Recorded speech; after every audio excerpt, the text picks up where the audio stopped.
So guys सबसे पहले तो सॉरी, क्योंकि वीडियो थोड़ी अभी कंसिस्टेंसी मेंटेन नहीं हो पा रही है बिकॉज़ मुझे थोड़ी खांसी ज़ुकाम हो गया है। एंड फिक्र की बात नहीं है, कोरोना नहीं हुआ मुझे, जस्ट ये एक नॉर्मल सी खांसी ज़ुकाम है। वैसे आज के टॉपिक पे आते हैं। आज हम लोग बात करने वाले ये जो अभी आपको पता है 59 चाइनीज़ ऐप्स जो बैन हुई हैं इंडिया से, ये क्यों बैन हुई है। एंड इसमें से बहुत सारी ऐप्स, मतलब ये तो 59 की 59 ऐप्स जितनी भी थी, सब आपका डेटा किस तरह से चुरा रही थी एंड चाइना इसे कैसे यूज़ कर रहा था आपके अगेंस्ट।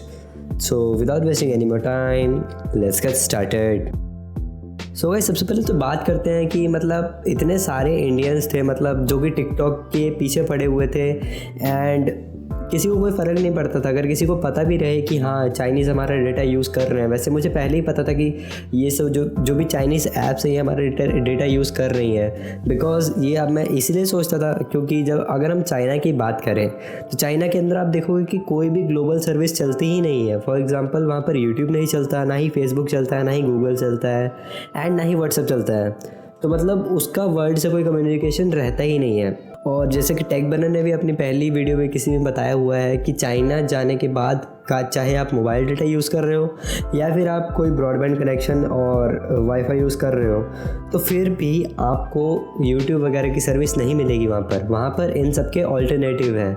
तो अगर ये सब चाइना खुद यूज़ नहीं कर रहा है, बट फिर भी इसके जो 59 चाइनीज़ ऐप्स थे ये बहुत ही एक बड़े स्केल पर इंडिया में यूज़ हो रहे थे ना। अब ये हमारा डाटा यूज़ कैसे कर रहे थे, यूज़ के पहले मैं ये बता देता हूँ कि डाटा कैसे चोरी किया जा रहा था। फॉर एग्ज़ाम्पल आपने टिकटॉक डाउनलोड किया, ओके। अब टिकटॉक आपके लिए ज़्यादा से ज़्यादा क्या परमिशन मांगेगा, वो आपके कैमरा की परमिशन मांगेगा बिकॉज आप उससे वीडियो रिकॉर्ड करोगे, एंड वो आपके माइक की परमिशन मांगेगा क्योंकि समटाइम्स आप माइक का यूज़ करोगे। बस ज़्यादा से ज़्यादा यही जो चीज़ें रह जाती हैं। इसके बाद क्या बचता है, इसके बाद वो टिकटॉक का अगर आप देखोगे भी ना तो वो आपके स्मार्टफोन की स्टोरेज की चीज़ें मतलब परमिशन मांग रहा है एंड आपकी कॉल्स की भी परमिशन मांग रहा है। अब ये ऐसा क्यों है ना, यही चीज़ से सबसे पहले तो सस्पिशियस हो जाता है कि अगर ये ऐप सिर्फ ये एक नॉर्मल काम कर रही है तो इसके लिए इसे इन सब चीज़ों की परमिशन लेने की क्या ज़रूरत है। और ये चीज़ मैंने खुद भी बहुत बार देखी हुई है। अराउंड मेरे फ्रेंड के फ़ोन में टिकटॉक इंस्टॉल्ड था एंड उससे पहले ना हम बात कर रहे थे कुछ ज्वेलरी वगैरह के बारे में ताकि हमें ट्राई कर सके कि हाँ भाई ये हमारी बातें सुन रहा है नहीं। तो जैसे हमने कुछ 10-15 मिनट कुछ बात की नहीं थी, हमने जस्ट एक ज्वेलरी के ऊपर एक आर्टिकल पढ़ दिया, पूरा भी नहीं, जस्ट आधा पढ़ा। उसके बाद हमने जब जैसे ही टिकटॉक ओपन किया एंड 2-4 बार स्वाइप किया तो हमें ये देखने को मिला कि अब वो हमें ज्वेलरी के ऑप्शन सिखा रहा है। मतलब जो ऐड आ रहे थे वो भी ज्वेलरी से रिलेटेड थे एंड जो वीडियोस आ रहे थे वो भी ज्वेलरी से ही रिलेटेड थे। तो इससे ये बात तो कंफर्म हो जाती है कि हाँ टिकटॉक हमें 24 आवर्स सुन रहा है एंड हमारे साथ डाटा कलेक्ट किया जा रहा है ना। अब ये डाटा जो कलेक्ट कर रहे हैं ये हमारे अगेंस्ट यूज़ कैसे हो रहा है। अब ये सारा डाटा एक बार के लिए कलेक्ट नहीं हो रहा है, ये सारा डाटा कलेक्ट करके एक डाटाबेस में रखा जाता है। फॉर एग्ज़ाम्पल आप कोई भी वीडियो डाउनलोड करते हो तो वो आपके हार्ड ड्राइव में या फिर स्मार्टफोन की मेमोरी में सेव होती है, तो वो आपका एक डाटाबेस हो गया। अब ऐसे ही बहुत बड़े स्केल का डाटा जो कि टिकटॉक का डाटा था वो था चाइना में एंड इसका डाटाबेस चाइना में बनाया गया था।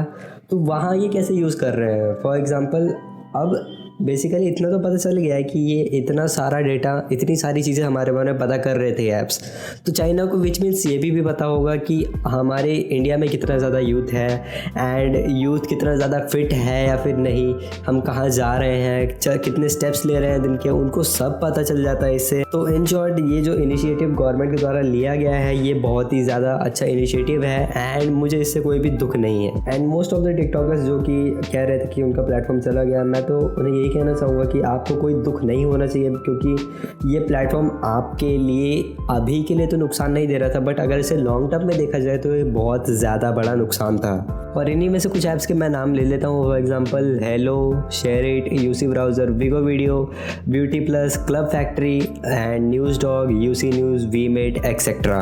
तो इसी के ऊपर जो स्मार्टफोन कंपनीज थी जो कि चाइना बेस्ड थी, for example Xiaomi, OnePlus and Vivo, अब इनके इसके ऊपर स्टेटस ये है, मतलब ये कह रहे हैं कि मतलब सबसे पहले Xiaomi ये कह रहा है कि वो अपने क्लाउड इंफ्रास्ट्रक्चर, मतलब ये डाटाबेस का एक फॉर्म होता है, इसको Amazon web services and Microsoft की जो Azure लोकेटेड जो कि इंडिया में है, माइक्रोसॉफ्ट Azure में एंड Amazon वेब सर्विसेज में इसे आप स्टोर किया करेंगे। विच मीन्स जहाँ का भी इनका डाटा होगा इंडियन यूज़र्स का, वो सारा इंडिया में ही बेस्ड होगा एंड इंडिया में ही सेव होगा। सेम हमें स्टोरी देखने को मिलती है OnePlus की तरफ से, जहाँ पर उन्होंने भी यही बोला है कि वो अपने सर्वर्स को इंडिया में रीलोकेट कर देंगे एंड इंडिया में ही इंडियंस का डाटा सेव होगा। And same cheese he Vivo भी कह रहा है। विच मीन्स ये जो कंपनीज थी जो कि चाइनीज़ थी, ये काफ़ी ज़्यादा अवेयर हैं अपने यूज़र्स के डाटा को लेकर, लेकिन ये तो फ्यूचर में ही पता लगेगा। एंड अब मुझे भी इन कंपनीज़ के ऊपर कुछ ज़्यादा भरोसा रह नहीं गया है। मैं खुद चाहता हूँ कि कोई Indian app and Indian smartphone company आए जो कि अब इंडिया में ही यूज़ करें।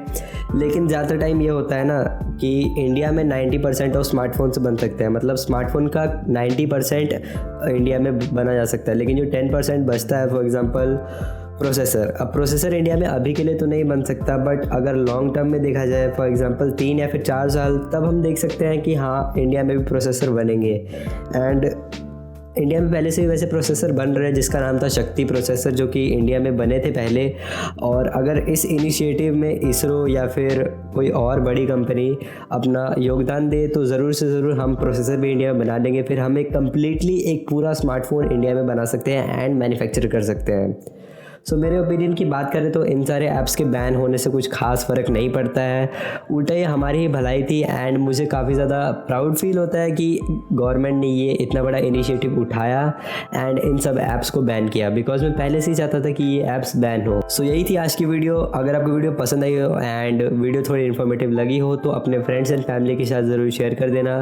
वीडियो को अंत तक देखने के लिए thank you. That's it for this video and I will catch you guys in the next one. Good bye.